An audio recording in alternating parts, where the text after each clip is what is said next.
ಎಲ್ಲೇ ದೋಷಗಳು ಬಂದಿರಬಹುದು, ಮನೆಯಲ್ಲಿ ದೋಷ ಬಂದಿರಬಹುದು, ಹಿರಿಯರಿಂದ ಬಂದಿರಬಹುದು, ಅಥವಾ ಪೂರ್ವಿಕರಿಂದ ಯಾರಿಂದನೂ ನಮಗೆ ದೋಷಗಳು ಬಂದಿರಬಹುದು. ಆದ್ರೆ ಆ ದೋಷಗಳನ್ನು ತೊಳೆಯೋದಕ್ಕಿರೋ ಜಾಗ ಯಾವುದು? ಪುಣ್ಯಕ್ಷೇತ್ರ. ಪುಣ್ಯಕ್ಷೇತ್ರಕ್ಕೆ ಬಂದು ನಾವು ಏನ್ ಮಾಡ್ತೀವೋ ಅದು ನಮಗೆ ಸಂಪೂರ್ಣವಾದಂತಹ ಫಲ ಕೊಡ್ತಾವಂತೆ. ಅದಕ್ಕೆ ಏನ್ ಹೇಳ್ತಾರೆ? ಅನ್ಯಕ್ಷೇತ್ರ ಕೃತಂ ಪಾಪಂ ಪುಣ್ಯಕ್ಷೇತ್ರೇ ವಿನಶ್ಯತಿ. ಹೌದಾ? ಪುಣ್ಯಕ್ಷೇತ್ರಕ್ಕೆ ಬಂದು ಅದನ್ನ ನಾವು ತೊಳ್ಕೋಬಹುದಂತೆ. ಏನೇ ದೋಷಗಳು ಬಂದ್ರು ಅದನ್ನ ನಾವು ತೊಳ್ಕೋಬಹುದಂತೆ. ಪುಣ್ಯಕ್ಷೇತ್ರ ಕೃತಂ ಪಾಪಂ. ಇಲ್ಲಿ ಬಂದು ಬೇಡದೇ ಇರುವಂತ ತಲಹರಟೆ ಮಾಡಿದ್ರೆ ಆಯ್ತಾ, ಪುಣ್ಯಕ್ಷೇತ್ರ ಕೃತಂ ಪಾಪಂ.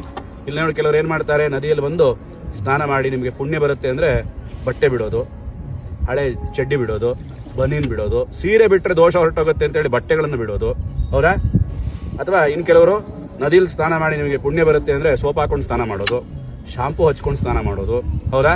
ಇನ್ನು ಕೆಲವರು ಅಲ್ಲುಜ್ಜು ಅಲ್ಲೇ ಉಗಿಯೋದು, ಗೊತ್ತಾಯ್ತಾ? ಇತ್ಯಾದಿಗಳನ್ನೆಲ್ಲ ಮಾಡ್ತಾರೆ. ಪುಣ್ಯಕ್ಷೇತ್ರಗಳಿರೋದೇನಕ್ಕೋಸ್ಕರ? ಮನುಷ್ಯನ ಪಾಪಗಳನ್ನು ತೊಳೆಯೋದಕ್ಕೋಸ್ಕರ. ಅಲ್ಲಿ ಬಂದ್ಬಿಟ್ಟು ನಾವೇನ್ ಮಾಡಬಾರ್ದು? ಪಾಪಗಳನ್ನ ಮಾಡಬಾರ್ದು. ಕೆಲವರು ಏನ್ ಮಾಡ್ತಾರೆ, ಆ ನದಿ ಹತ್ರ ಹೋಗ್ತಾ ಇದೀವಾ, ತಗೊಳ್ರಿ ಹಳೇದು ಯಾವ ದೇವ್ರ ಫೋಟೋ ಇಲ್ವೋ ಅದೆಲ್ಲ ಎತ್ಕೊಳ್ಳಿ, ನೀರಿಗೆ ಬಿಟ್ಬಿಡೋಣ. ಹೌದಾ? ಹಳೇದು ಯಾವ್ದಾರ ಮದುವೆ ಪತ್ರಿಕೆಗಳಿದ್ರೆ ಅದನ್ನ ನೀರಲ್ಲಿ ಬಿಟ್ಬಿಡೋಣ. ಅಥವಾ ಹಳೇದು ಮನೆಯಲ್ಲಿ ಧರ್ಮಸ್ಥಳದ ಕಾಯಿ ಇದ್ರೆ ಆ ಕಾಯಿ ಇದ್ರೆ ಇದನ್ನ ತಗೊಂಡು ನದಿಯಲ್ಲಿ ಬಿಟ್ಬಿಡೋಣ ಅಂತ ಹೇಳಿ ಏನ್ ಮಾಡ್ತಾರೆ ಕೆಲವರು, ನದಿಯಲ್ಲಿ ಇದನ್ನ ಬಿಡ್ತಾರೆ. ಹೌದಾಯ್ತಾ? ಪುಣ್ಯಕ್ಷೇತ್ರ ಕೃತಂ ಪಾಪಂ. ಪುಣ್ಯಕ್ಷೇತ್ರದಲ್ಲಿ ಬಂದು ಯಾರು ಪಾಪಗಳನ್ನು ಮಾಡ್ತಾರೋ ವಜ್ರಲೇಪೋ ಭವಿಷ್ಯತಿ, ಅದನ್ನ ಭಗವಂತ ಕೂಡ ಕ್ಷಮಿಸೋದಿಲ್ವಂತೆ. ನಿಮಗೆ ಒಳ್ಳೆಯರಾಗಲಿ, ನಿಮ್ಮ ದೋಷಗಳ ಕರ್ಮಗಳು ಪರಿಹಾರ ಆಗಲಿ ಅಂತ ನಿಮಗೆ ಪುಣ್ಯಕ್ಷೇತ್ರ ಇಟ್ಟಿದ್ದೀನಿ, ಅದನ್ನ ಪರಿಹಾರ ಮಾಡ್ಕೊಳ್ರಿ ಅಂದ್ರೆ ನೀವು ಇಲ್ಲಿ ಬಂದು ಅದನ್ನೂ ಹಾಳು ಮಾಡ್ತಾ ಇರಲ್ಲ, ನೀವು ಜೀವನದಲ್ಲಿ ಉದ್ಧಾರ ಆಗೋದಿಲ್ಲ ಅಂತ ಹೇಳಿ ಭಗವಂತ ಏನ್ ಮಾಡ್ತಾನೆ, ನಮ್ಮನ್ನ ಶಪಿಸ್ತಾನಂತೆ. ಹಾಗಾಗಿ ನಾವೇನ್ ಮಾಡಬೇಕು? ಪಂಚಭೂತಗಳನ್ನ, ನದಿಗಳನ್ನ, ಗೊತ್ತಾಯ್ತಾ, ತೊರೆಗಳನ್ನ, ಅದನ್ನೆಲ್ಲ ಏನ್ ಮಾಡಬೇಕು? ಕಲ್ಯಾಣಿಗಳನ್ನ ಕಾಪಾಡ್ಕೋಬೇಕು. ಮುಂದಿನ ಪೀಳಿಗೆಗೆ ಬೇಕಲ್ವಾ ನದಿಯನ್ನ. ಅದಕ್ಕೆ ನಾವು ಏನ್ ಮಾಡ್ಬೇಕು? ಶುದ್ಧವಾಗಿ ಇಟ್ಕೋಬೇಕು. ಅಲ್ಲಿ ಹೋಗಿ ಬಟ್ಟೆ ಬಿಡೋದ್ರಿಂದ, ಹಲ್ಲುಜ್ಜೋದ್ರಿಂದ, ಸ್ನಾನ ಮಾಡೋದ್ರಿಂದ, ಬರೀ ಸ್ನಾನ ಮಾಡಬೇಕು.